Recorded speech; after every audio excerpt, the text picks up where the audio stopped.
You can't build a green revolution out of software code and hopeful vibes.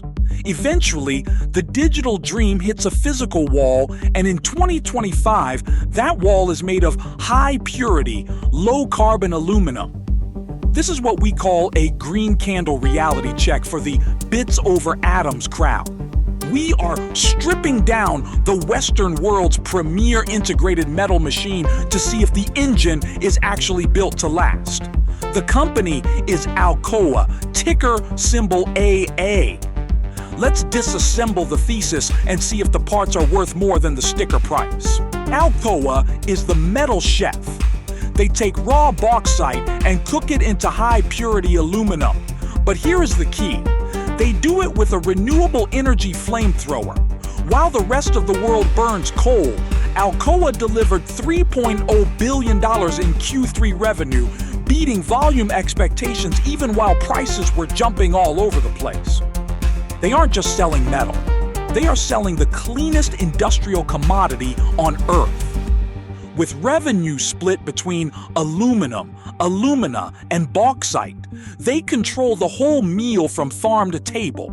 In a world obsessed with carbon taxes, that vertical integration is your safety net.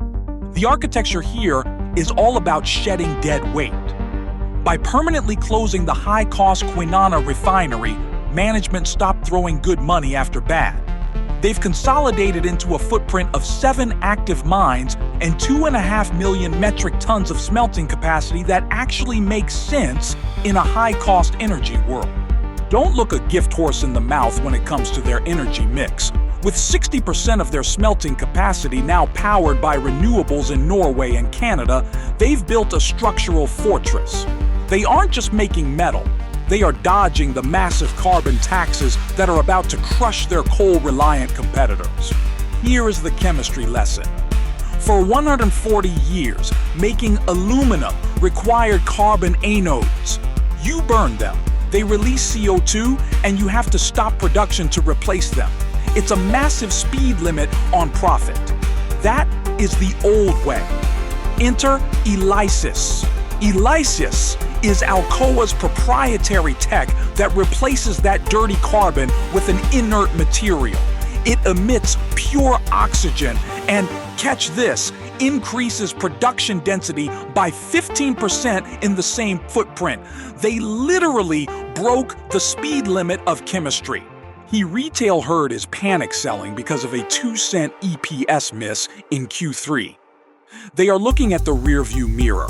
The true signal is that on November 25th, ELYSIS hit industrial scale validation at 450 Ka. That is the iPhone moment for aluminum.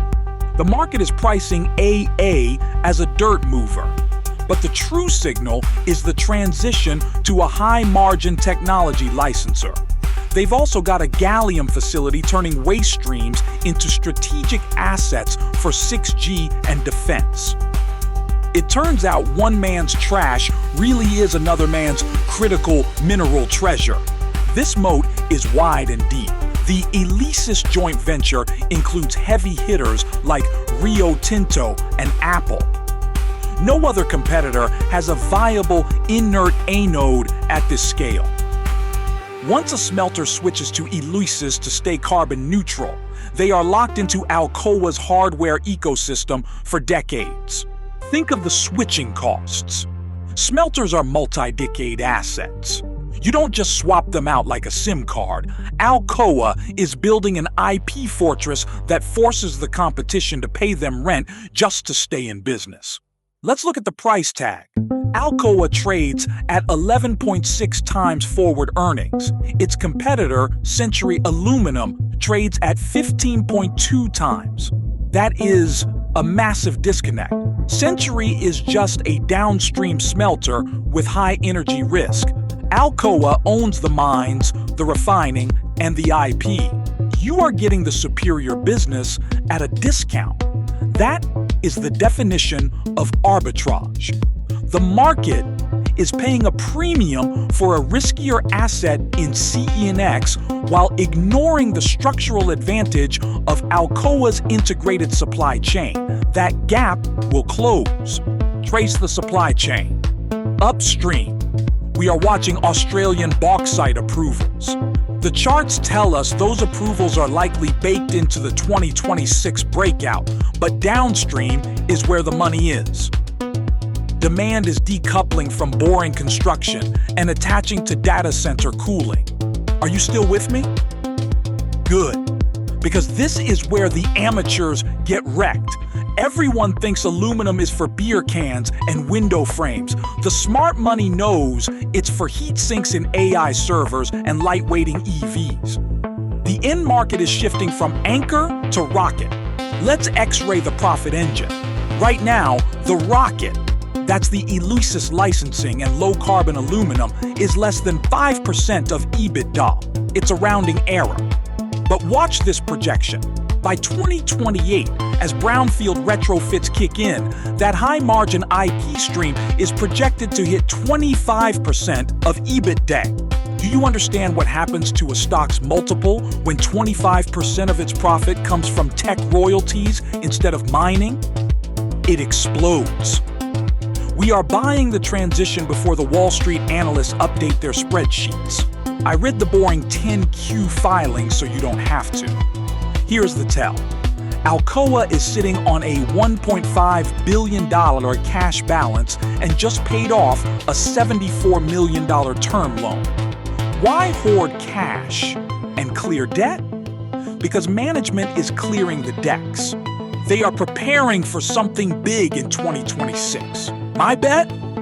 Aggressive buybacks or a strategic technology acquisition to lock in that ELYSIS advantage. Follow the cash, not the headlines. Critics love to talk about composite materials stealing market share in aerospace. Sure, composites are light, but they are also terminal waste. You can't melt them down.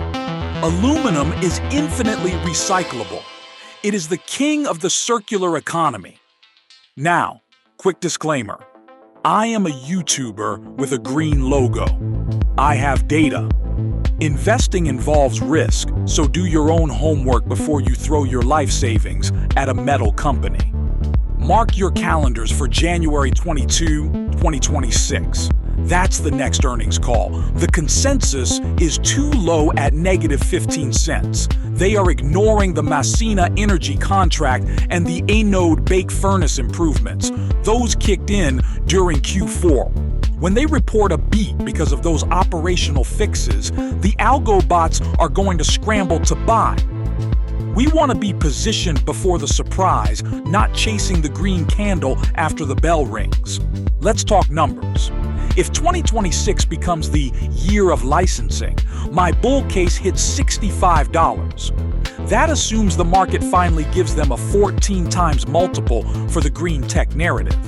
The base case is $52 on the current trajectory. The bear case? $40 if a recession crushes metal prices. But remember, the ELYSIS scale-up lowers OPEX by 15%. That protects your downside even if the economy takes a nap. The risk-reward is skewed in our favor. Here is the trade setup. The institutional point of control is at $43.50. That is your floor. You want to accumulate in the $47.50 to $49 zone. That is the retest of the recent breakout. Don't chase it if it runs. Protect your neck with a ripcord stop loss at $41.40. If it breaks that, the thesis is broken. But if we hold here, we ride the wave to the 60s. To wrap this up, you aren't buying a miner. You are early to a technology revolution in the industrial sector. The ELYSIS breakthrough is the signal. Everything else is just noise. Watch that $47.50 accumulation level like a hawk and wait for the institutions to show their hand. The future is lightweight and green. Class dismissed.